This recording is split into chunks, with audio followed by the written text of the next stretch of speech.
Halo anak-anak, masih tetap semangat belajar matematika? Dalam pelajaran kali ini kita memasuki pelajaran yang keempat, yaitu pelajaran membandingkan bilangan bulat. Sudah siap? Perhatikan ya. Anak-anak, apakah kalian pernah menemani ibu kalian ke pasar?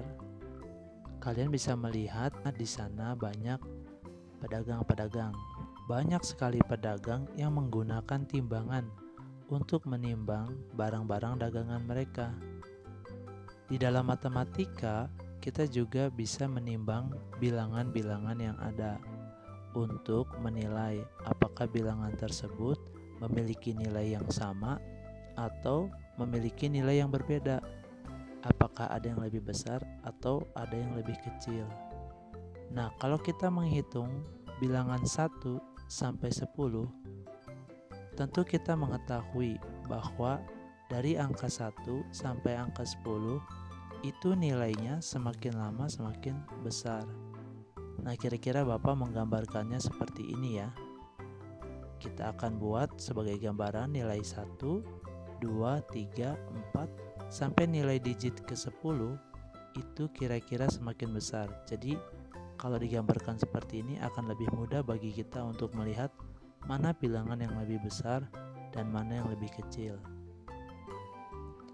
Apakah kalian juga masih mengingat garis bilangan ini? Ini adalah garis bilangan bulat. Dari bilangan negatif, bilangan 0 sampai bilangan positif.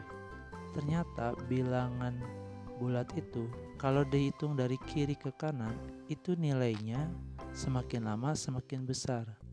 Tapi kalau kita lihat dari kanan ke kiri, nilainya semakin lama semakin kecil. Lambang yang kita gunakan lebih kecil adalah seperti ini. Untuk lambang lebih besar, bentuknya seperti ini. Kalau lambang sama dengan, kita semua sudah tahu ya, bentuknya seperti ini. Jika kita timbang angka-angka yang tadi, maka hasilnya adalah seperti ini. Lihat angka 3 kita bandingkan dengan angka 5. Karena 3 lebih kecil dari 5, maka kita menggunakan simbol lebih kecil. Dibacanya 3 lebih kecil dari 5. Nah, bagaimana kalau kita menimbang angka 9 dan 6? Tentu karena 9 lebih besar dari 6, maka kita menggunakan simbol lebih besar. Dibacanya 9 lebih besar dari 6. Bagaimana kalau kita menimbang 8 dengan 8? Karena 8 sama dengan 8, maka kita menggunakan simbol sama dengan. Mudah bukan anak-anak? Nah, sekarang kita latihan ya. Lengkapi perbandingan kedua bilangan di bawah ini. Digit 6 dan 4. Kita akan memberi lambang apa ya? Lebih besar atau lebih kecil?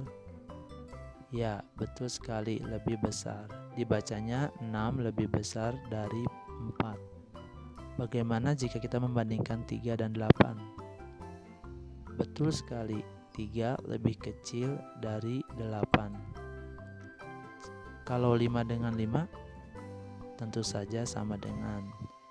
Berikutnya ya, bagaimana kalau kita membandingkan 23 dengan 35? Lambang apa yang akan kita gunakan? Betul sekali, lebih kecil. 23 lebih kecil dari 35. Kalau yang ini, kita semua sudah tahu ya, pasti ini adalah jawabannya sama dengan. Bagaimana dengan yang ini? 426 dengan 419. Lambang apakah yang akan kita gunakan untuk membandingkan kedua bilangan ini? Lebih besar, betul sekali. 426 lebih besar dari 419. Nah, contoh berikutnya.